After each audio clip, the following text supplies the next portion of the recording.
Hello, a very warm welcome to you. Thank you for joining us on what is now episode 18 of the Gita Decoded. We are going rather slowly through chapter 4 because it's very clear to me and to Sister Denise that this chapter contains so much of deep, meaningful information about who God is and what his vocation is in the human world. Sister Denise, thank you so much for joining us. Thank you.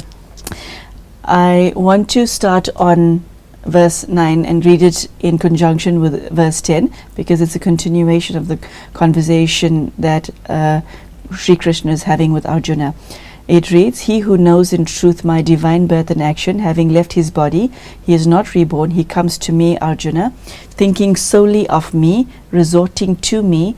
Many whose greed, fear, and anger have departed, purified by the austerity of knowledge, have attained my state of being." I am aware that your answer is going to be very broad, but what caught my eye in this shloka is having attained my state of being. What state is that?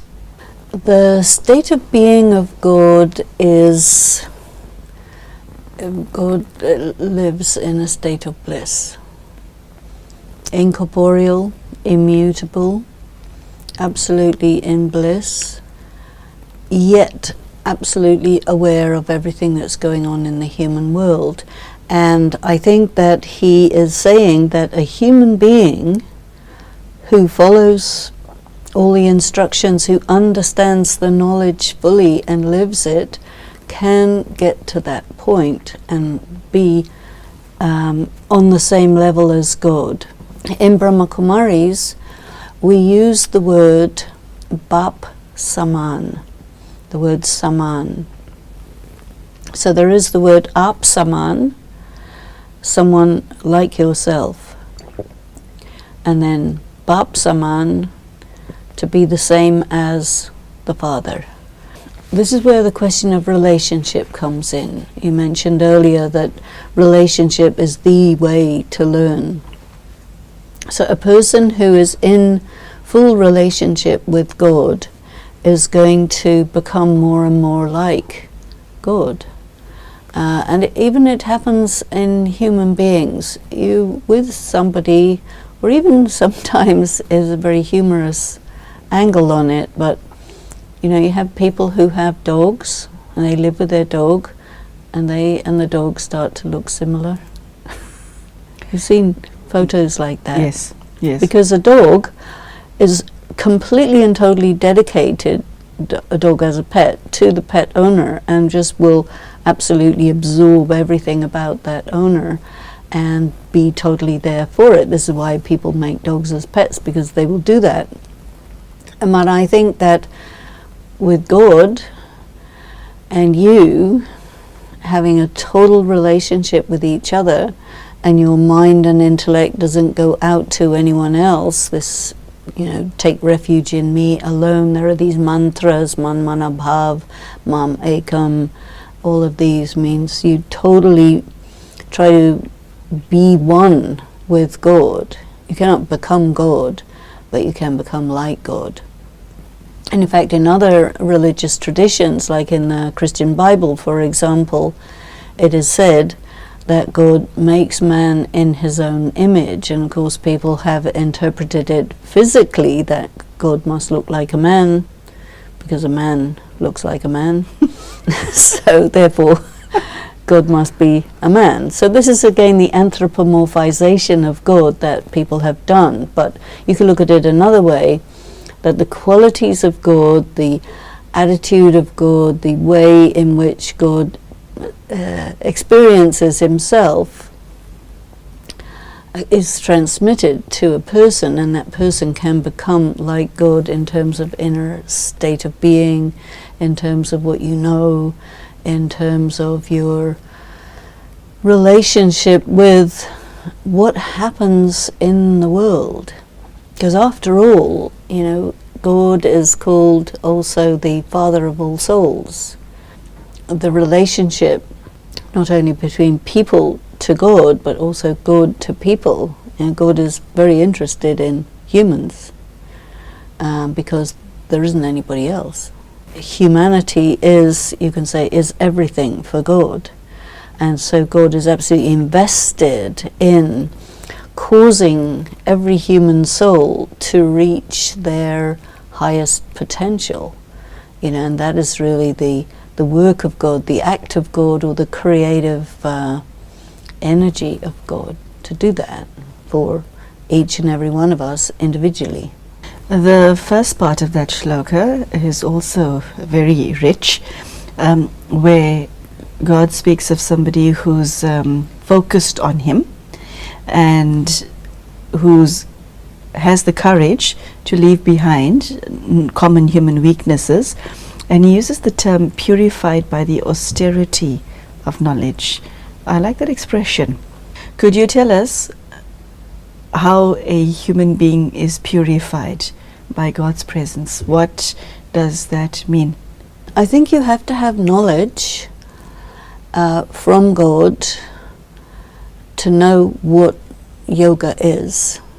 Knowledge is the foundation of yoga. And so that means, okay, the information is you have to consider yourself to be an incorporeal being of light whose essential original condition is absolutely pure and perfect. You are made of purity, peace, power, love, bliss. This is the elemental aspects of a soul. And you have consciousness.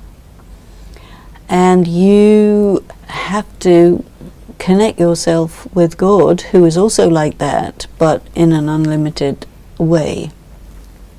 So that is the austerity, that you must stay like that.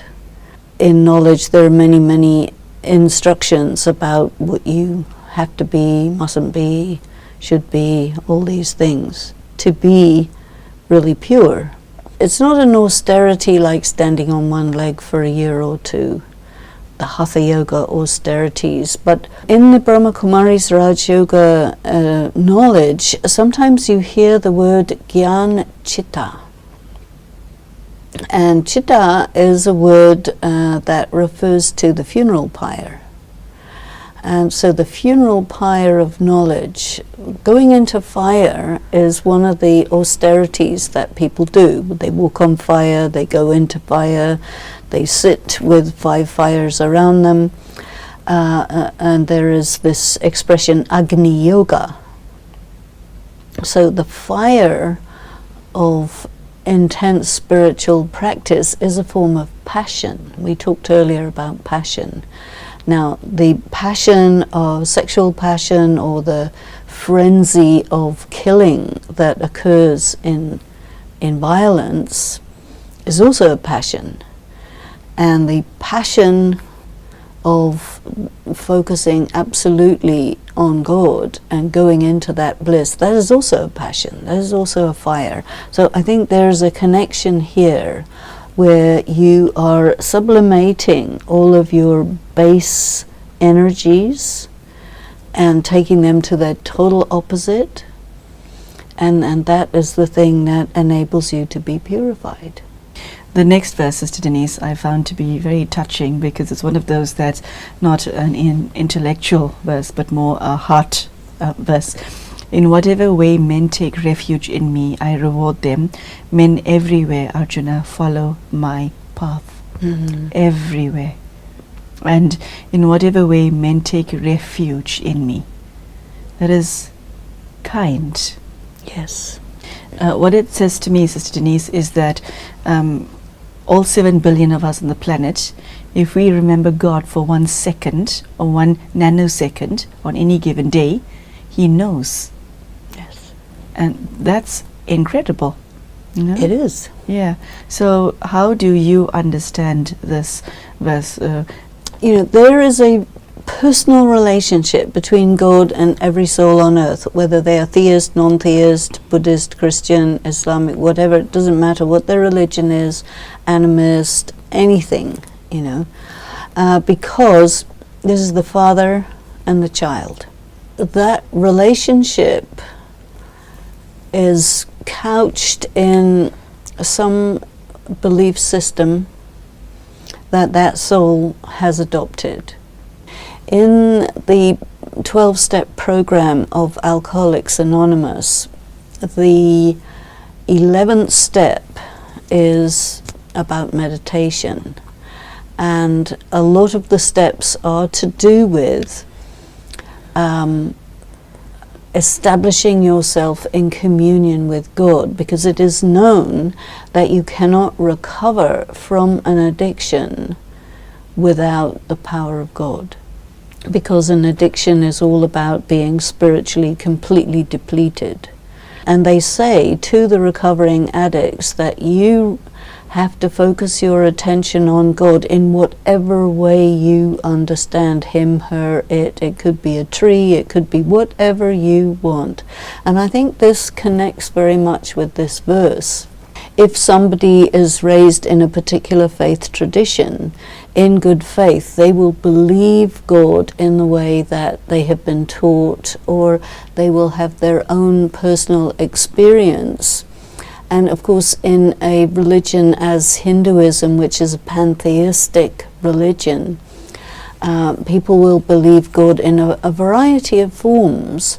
And it is often said that God will appear to the devotee in a vision, and that vision will correspond to how that devotee believes in God, which will compound their faith that, you know, I'm a Christian and I had a vision of Christ, and that proves that Christ is God, as I believe, you see. Whereas a Hindu may believe in God as Ganesha and have a vision of Ganesha, and that will ensure that that person has deepened their faith, that this is the form of God.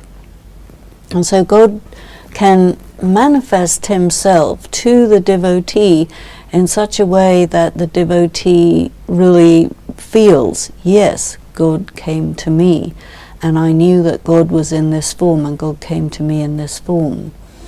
There are some people, they don't know what form God is in, and they will say, well, I want to know you as you are, and they may experience a vision of light or something very, very subtle, and that will be their experience. I know what you said earlier about the Vedas being included in aspects of the Bhagavad Gita. This following shloka mentions desiring the success of ritual acts men sacrifice here on earth to the Vedic gods. Quickly, indeed, in the world of men, ritual acts bring success. My question is it advocated that one performs rituals or not?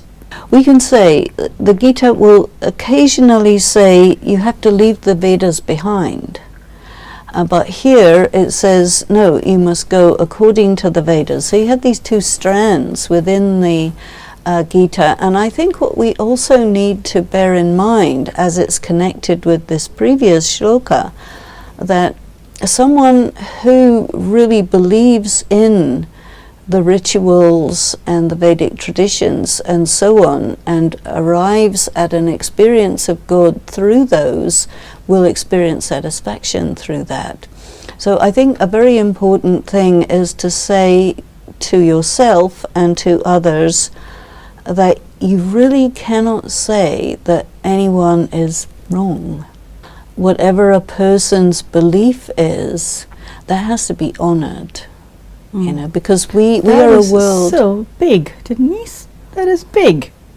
Well, we're a multiple culture, multiple religion world, and we need to live together, you know, and God will say, well, this is my Christian child, and this is my Buddhist child, and this is my atheist child, and this is my animist child, and they're all his children, and he's fine by that. Why shouldn't we? I like that. This is my atheist child.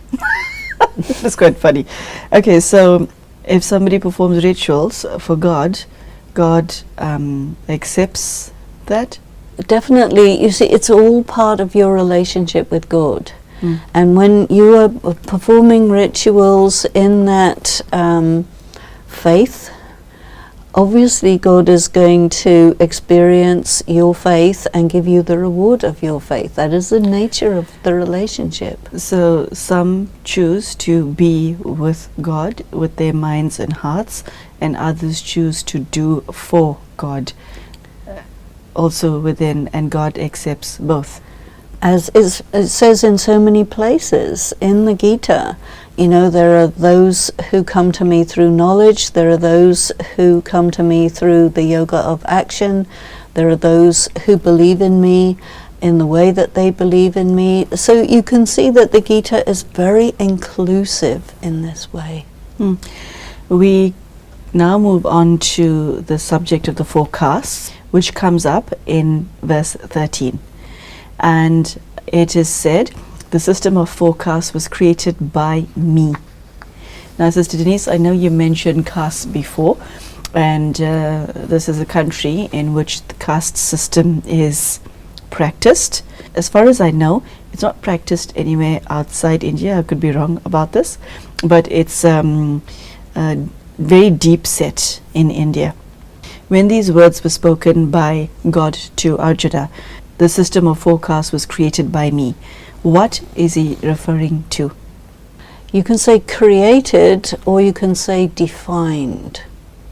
And I think I would prefer to take the word defined, because otherwise there is a sense of injustice, that why would God create somebody in this caste and somebody else in that caste?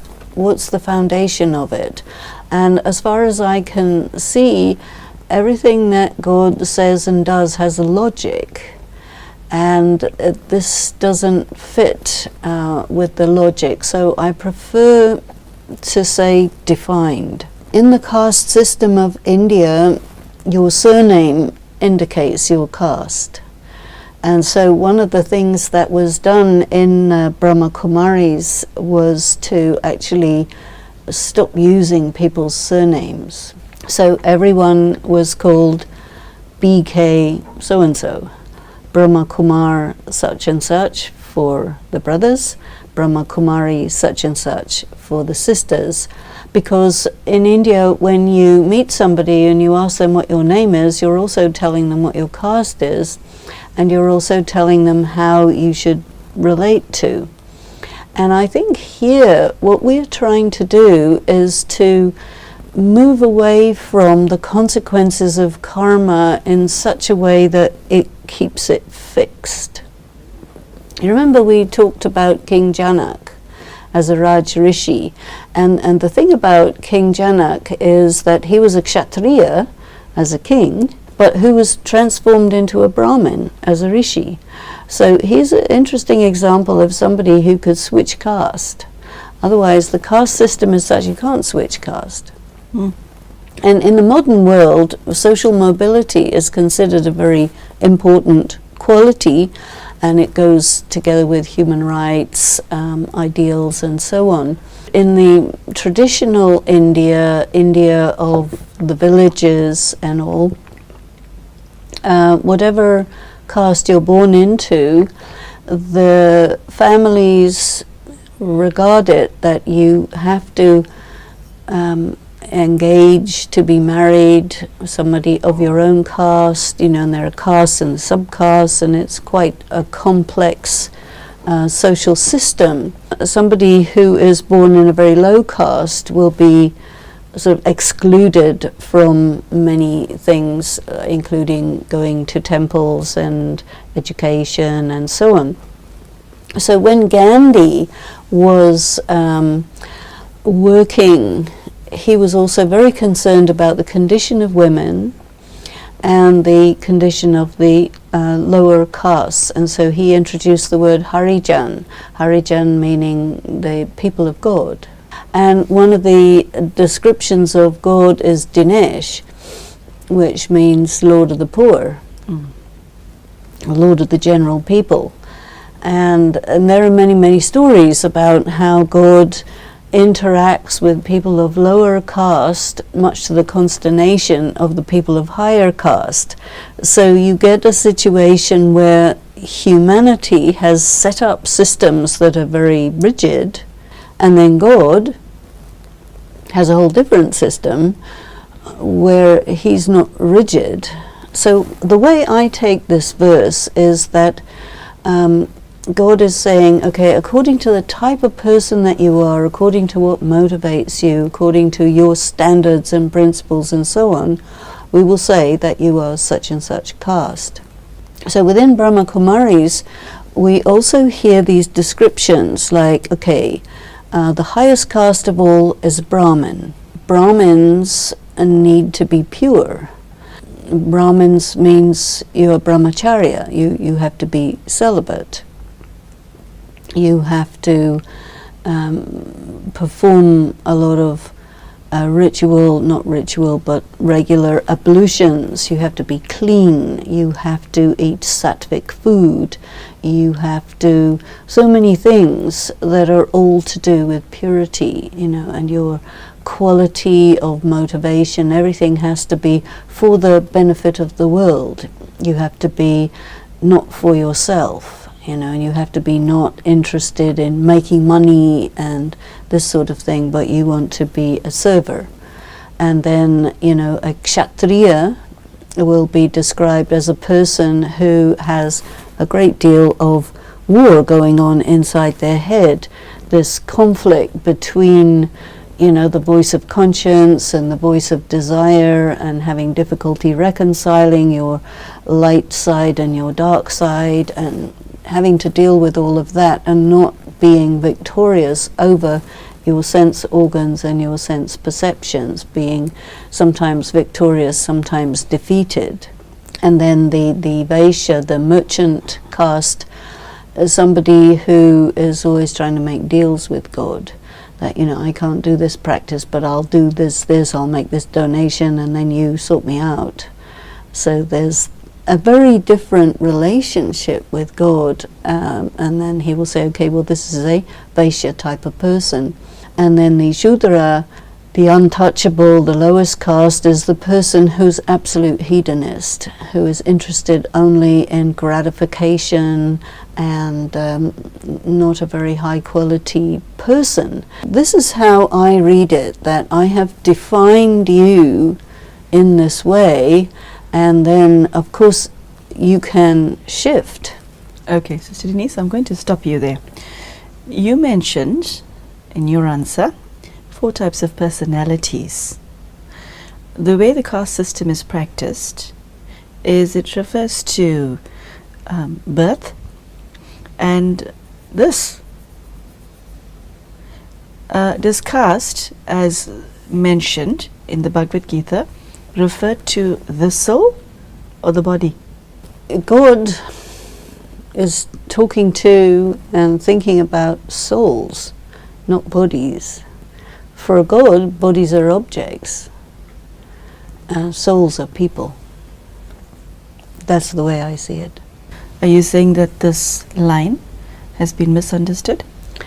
I think that it's been interpreted in a very physical way because people are what I call body conscious, and I think what God is doing, when God gives the knowledge of the Gita again, everything has to be rethought from the angle of I'm a soul, not from the angle of I'm a body. Okay, that's a fresh take on it. I've never equated caste with caste of soul, simply because of the way it's practiced. Right. And for centuries. Sister Denise, I'm going to take you to the last line of Shloka 13, which reads, "Know me to be the eternal non-doer." Could you explain what that means? Because the image that I got of God so far, from chapter 1 of the Bhagavad Gita up until where we are now, is that as far as humanity is concerned, he has a task, a vocation. Any vocation requires action. So what he's saying is, I do not act, and I never act. The implication there is that you can't be human because human beings act, but there's more than one level of interpretation of this. When a person is speaking, they're acting. So if God says, I am not acting, he's acting. So we have to look at it deeper. Yeah. Sister Denise, there's one more question I'd like to ask you on Shloka 13, but unfortunately we have run out of time today, so we'll carry it over until the next discussion. I found this particular half hour very interesting and educational because Sister Denise has shared that this is an interpretation of the Bhagavad Gita that is totally different from what has happened historically, especially in India, because caste, according to Sister Denise, refers to the soul and not the body.